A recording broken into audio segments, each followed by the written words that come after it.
नमस्कार.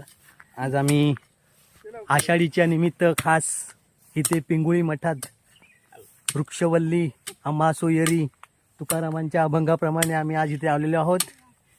आमचे भाऊ इथे बघा स्वतः कुदळ घेऊन खड्डा काढतायत. भोपळ्याचा वेल, काकडीचा वेल, निसर्गाशी आम्ही कुठलीही नासधूस न करता एकदम छानपैकी अशी निसर्ग पद्धतीने कृषी अधिकारी खास आलेले आहेत वांगणकर दापोलीवरून. खास त्यांना मार्गदर्शन, त्यांच्या मार्गदर्शनाखाली इथे आता ही लागवड केलेली जात आहे.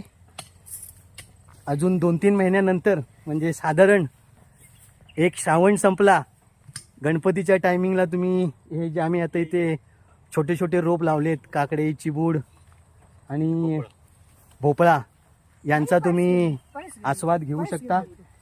बघू शकता आपण इथे पूर्ण नैसर्गिकरित्या कसा खड्डा काढून त्यात कोळशाचा वगैरे सगळं उपयोग करून नैसर्गिकरित्या आम्ही इथे वृक्षारोपण केलेलं आहे. असंच वृक्षारोपण तुम्ही प्रत्येक सणाला कराल अशी आम्ही तुमच्या सर्वांकडून आशा बाळगतो. थँक्यू.